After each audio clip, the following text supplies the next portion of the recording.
E hoje o nosso tema é metas. Importância das metas, da gente de tempos em tempos revisitar essas metas, né? Estamos formando uma nova geração de médicos. Autoridades em suas redes sociais, livres de convênios e ganhando mais pela sua hora trabalhada. Seja bem-vindo ao Descomplique Seu Consultório. Então falaremos de metas, né? E de planos de carreira e plano de vida. Tudo que a gente falar aqui vai servir tanto para a vida profissional quanto pessoal, tá bom, pessoal? Então bora lá. Quem acompanhou os stories ontem viu que eu contei para vocês, né, que a gente está se desfazendo da Clínica da Tijuca, que foi o nosso primeiro espaço, nossa primeira casinha, né, assim, profissional. A gente tá lá há 8 anos e, como a gente podia imaginar, foi uma decisão dificílima. A gente tá há meses, né, ponderando sair, não sair, entregar, não entregar. A gente pensou em fazer uma série de coisas no espaço. Vamos fazer o escritório do Descomplique. Não. Vamos fazer uma clínica multidisciplinar. Não. Então a gente foi realmente amadurecendo essa ideia e tomou finalmente a decisão, né, de entregar o ponto, entregar a clínica e focar no que faz sentido hoje pra gente. Mas por que nessa dificuldade da gente mudar o rumo, né, mudar a rota? Porque a gente muitas vezes fica preso às metas que a gente criou. Então eu quero falar com vocês hoje sobre metas e plano de carreira e vida de uma forma muito desapegada, né? Assim, a gente tem que ter metas e eu recomendo que todos vocês tenham, que saibam, né, qual o próximo passo a dar, qual a direção a seguir. A gente tem que ter isso, gente. Um exemplo é GPS. Você tá precisando ir para uma cidade X ou para uma rua X, você tem que dizer a primeira coisa pro GPS. GPS, eu estou aqui e eu quero ir para lá. Qual o caminho que eu sigo? Na nossa vida é basicamente a mesma coisa. Para a gente tomar decisões racionais, a gente tem que saber aonde a gente está e para onde a gente quer ir. Que aí, com base nisso, a gente vai escolhendo, né, os caminhos e usando as oportunidades a nosso favor para chegar onde a gente quer. O que acontece na grande maioria das vezes, gente, e eu tenho certeza que acontece com muitos de vocês que estão aqui acompanhando esse bate-papo de hoje, é que o colega não planeja nada. A gente tem um plano muito definido, gente, que é formar, né? Então, até formar, a gente tem aquilo muito focado. Não, eu vou formar no ano tal, aí você sonha com a formatura, você planeja. Então, esse é o seu objetivo. Depois dele, você muitas vezes planeja especializar. Então, nossa, minha especialização eu quero fazer em tal área. Você sonha com aquilo, você se dedica àquilo. Então, até aí a gente tem essas metas, né? Passa um momento que você tá formado, tem sua especialização e parece que a gente ali relaxa, né? Cheguei onde eu havia planejado, então agora vamos trabalhar, vamos pra vida, né? Pra vida profissional, vamos realmente colocar a mão em obra, né? Só que a gente não programa a partir desse momento. Isso acontece com muitos colegas. E aí os colegas vão pegando oportunidades que muitas vezes não são boas oportunidades. Eu costumo dizer, ontem eu até falei isso nos stories, né? Ter foco, eu sempre falo isso com vocês, ter foco é dizer não para boas oportunidades. Por quê, gente? Dizer não para oportunidade merda, é moleza, né? Cara, é só uma questão de inteligência. Se fizeram uma proposta profissional péssima, ruim, o lugar é ruim, o salário é ruim, o ambiente de trabalho é ruim. Cara, dizer não para essa situação ruim, essas condições ruins, é fácil, é óbvio. Agora, dizer não para uma boa oferta de trabalho, para uma boa oportunidade, mas olhar para essa oportunidade e perguntar, essa oportunidade, ela tá me aproximando ou ela está me afastando daquilo que eu busco, daquilo que eu sonho, daquilo que eu desejo? E aí, dependendo da resposta, bom, essa é uma oportunidade que vai me aproximar do meu objetivo. Então, faz todo sentido aproveitar essa oportunidade. Agora, se essa oportunidade te afastar do seu objetivo, dizer não para ela é ter foco. E é muito difícil, gente, você ter foco, porque é muito difícil dizer não para boas oportunidades. Porque a gente tem medo, a gente fica inseguro e a gente realmente fraqueja muitas vezes e acaba não dizendo não. E aí vai pegando oportunidade aqui. Quando você percebe, você está inserido em várias situações de trabalho, em várias situações ali de vida que não foram inicialmente planejadas, não foram assim racionalmente escolhidas. A gente acaba escolhendo com o coração, né? Eu não sei dizer não. Por anos, eu falei como se isso fosse uma qualidade minha. Eu não sei dizer não. Nossa, eu aceito tudo. No final, eu comecei a ficar com um monte de trabalhos. Eu tinha, assim, eu era quase um cabide de trabalho, porque tudo que me ofereciam eu pegava, tudo. Eu não sabia dizer não, eu não conseguia dizer não. Achava isso uma grande qualidade. Eu sou raçuda, né? Eu não nego o trabalho. Mas eu não faz isso de forma inteligente, de forma estratégica. Não adianta nada. A gente diz que quem trabalha muito acaba não tendo tempo para realizar sonhos, para ganhar dinheiro, porque a gente só trabalha e não para pensar, não para planejar. Então, ter metas vai nos ajudar a identificar se uma situação é vantajosa para nossa carreira, para nossa vida pessoal, para os nossos projetos, ou se não. Agora, gente, eu quis trazer essa história mesmo das metas, planos de carreira e vida, porque quem, por exemplo, é aluno do Descomplique sabe que eu sempre falo, gente, estipulou meta, a gente tem que revisitar, né, essas metas de tempos em tempos. Por quê? Uma coisa que fez sentido para você lá no ano passado pode chegar no fim desse ano e parar de ter feito sentido. E aí você vai ficar preso a essas metas? Não, você pode reajustar a rota. Você pode reajustar o percurso. É difícil pra caramba. Porque foi isso que aconteceu com a gente nessa situação da clínica, né? Lá atrás, quando a gente teve a oportunidade de pegar a clínica, pra mim, gente, era a realização de um grande sonho. Por quê? Eu sou do interior. Na minha cidade, há pouco tempo tem prédio. Até bem pouco tempo atrás não existiam prédios. É tudo casa. Então, clínica, desde que eu me entendo por gente, na minha cidade é casa. Então, eu tinha isso no meu ideal, né? Caramba, que sonho ter uma clínica numa casa.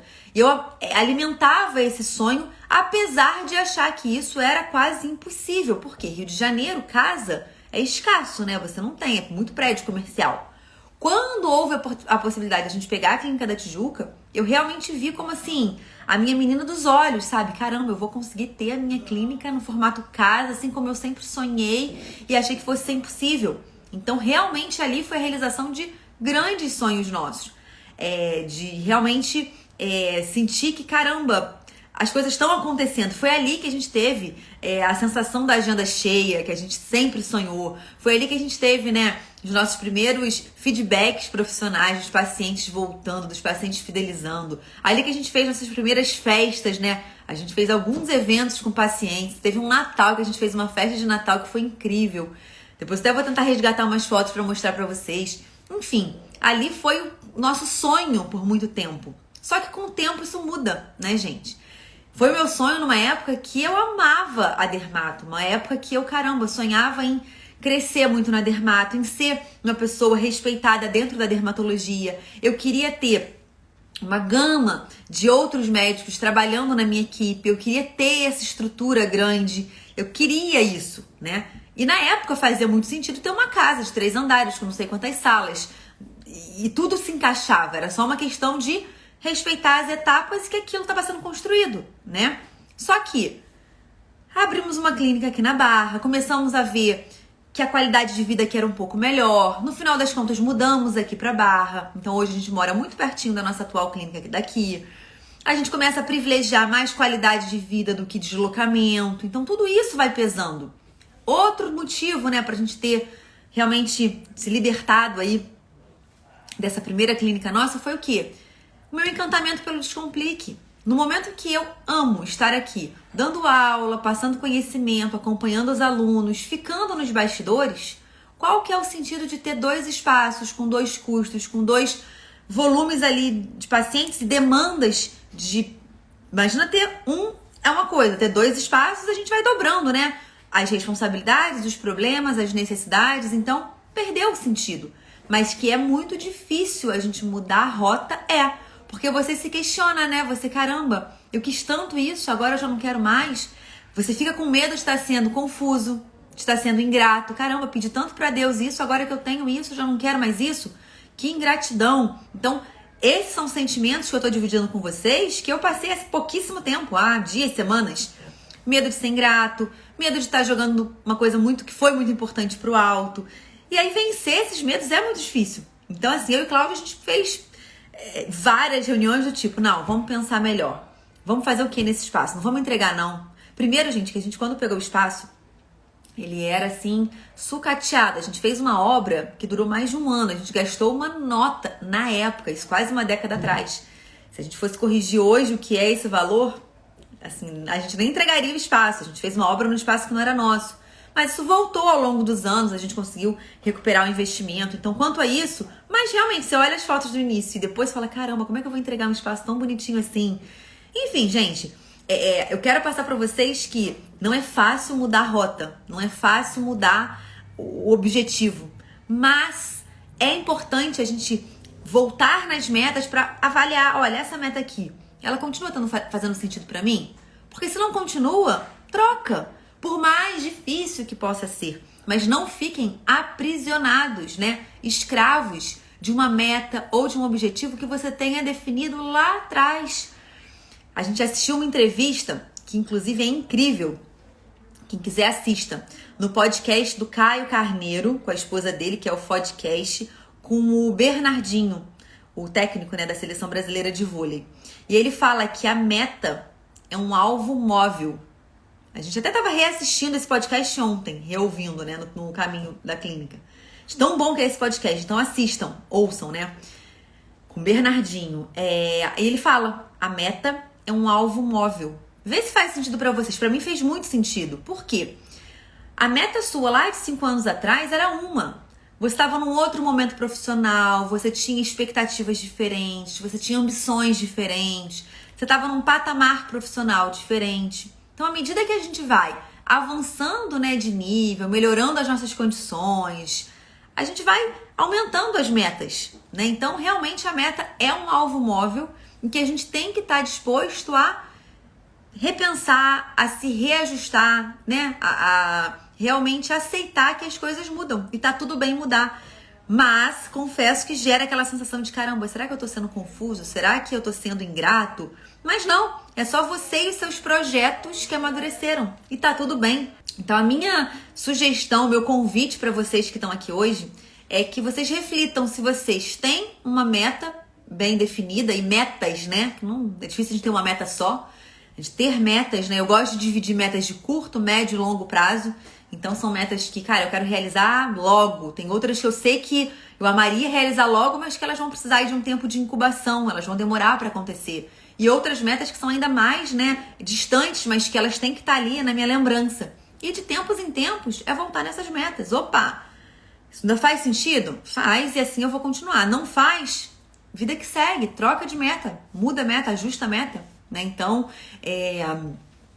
uma outra lição que a gente ouviu também nesse podcast, que estou indicando para vocês ouvirem, é que ele fala que não é que você tenha que ter um plano A e um plano B. Realmente a gente abomina plano B, né? Tipo, plano B é aquela coisa, se não der certo, você já entra no negócio pensando que o negócio não vai dar certo, né? Então não é ter plano B, mas o plano A, ele muitas vezes precisa de pequenos ajustes. Isso não quer dizer que ele se transformou num plano B. Não, só que você precisou ajustar uma coisa ou outra para poder tornar esse plano aí mais executável e mais realista, né? Tem vezes que quando tá no campo ali do planejamento, uma coisa tem um sentido, faz um sentido para você. Dependendo do momento que você tá, aquilo já muda um pouco. É necessário que outras coisas aconteçam antes. Então, não é ter plano B. A gente realmente não gosta dessa ideia porque dá a sensação de fracasso antes mesmo de você tentar, né? Não, eu vou tentar de tudo, mas se não der certo, eu tenho meu plano B. Eu nunca joguei com plano B, não gosto dessa ideia de plano B, porque eu acho que a gente já jogando pro universo uma possibilidade de fracasso. Se não der certo, não tem essa opção de não dar certo. Eu vou insistir, eu vou tentar, eu vou modificar esse plano quantas vezes for preciso, até que ele dê certo, ou que ele perca o sentido pra mim, né? Pra a gente também não ficar naquela insistência burra, né? Tem coisas que não vão acontecer e tudo bem, você vai aceitar, mas eu acho que começar pensando num plano B não é legal. Mas enfim, a ideia desse comentário do podcast é que, apesar de não ter plano B, o plano A pode exigir alguns ajustes, né? Eu e Cláudia, a gente tem umas coisas meio doidas, né? Se tem uma coisa que a gente tem forte é atitude mental positiva. A gente acredita muito nos nossos objetivos, assim, no que a gente realmente quer. Então o Cláudio fez prova para a UERJ. Na verdade, o Cláudio foi uma pessoa assim, Como é que é aquele termo que usam, Cláudio? Que o Abílio Diniz usou com você? Como é que foi? Não foi o Abílio Diniz, não. Foi o Jaque. Como é que foi que ele usou? O obstinado. O Cláudio é um obstinado. Ele queria entrar pra UERJ e ele fez jus, porque ele entrou pra UERJ, fez faculdade na UERJ, residência de geral na UERJ, residência de plástica na UERJ, mestrado na UERJ e agora é professor da UERJ. Então, assim, se ele quis muito o UERJ, meu filho, ele mostrou pra Deus que ele queria mesmo, porque ele entrou lá e não largou mais o osso. Mas... Ai, Vivian, que legal, essa live tem tudo a ver com o meu momento. Obstinado. Cláudio é um obstinado, literalmente, né? É exatamente isso. E aí, quando ele fez prova pra geral o amor, não foi pra geral, não, foi pra plástica. Foi isso, quando o Cláudio fez prova pra plástica, a UERJ tinha uma vaga de residência. E aí o Cláudio fez a prova e a gente, no dia que o Cláudio estava fazendo a prova, eu estava fazendo a nossa mudança para uma casa, um apartamento, né, do lado quase da UERJ, que ele dava pra ir a pé. E aí, na época, a gente, caramba, que loucura, como é que a gente vai mudar, sendo que ele tá fazendo prova pra outros lugares no Rio, né?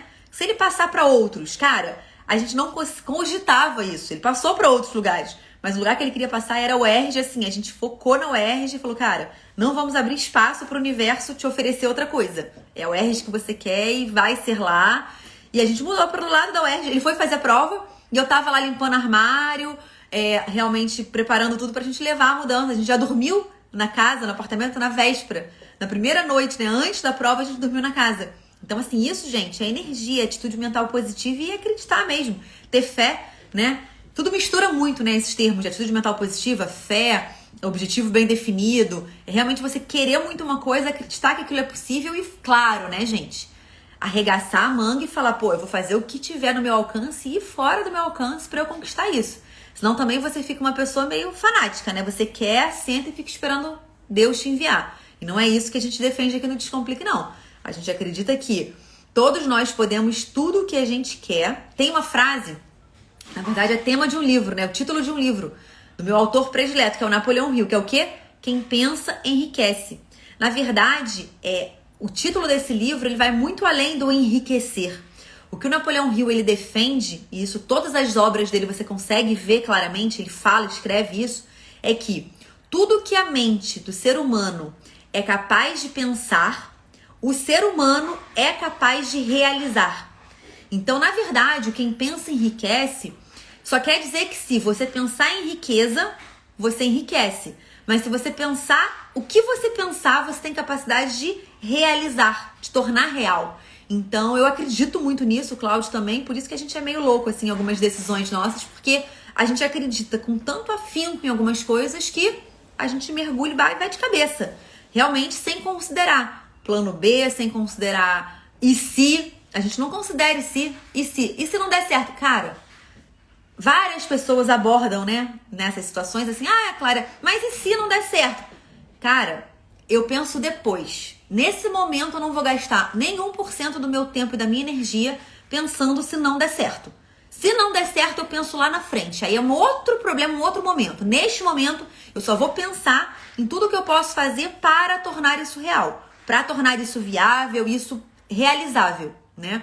E eu quero passar isso um pouco para vocês, porque isso muda jogo, gente. Eu vejo no Descomplique, a gente tem alunos, né, de diversas partes do Brasil, de diversas especialidades, até fora do Brasil a gente tem aluno, e tem alunos que têm resultados incríveis. Tem alunos que ficam ali no meio do caminho.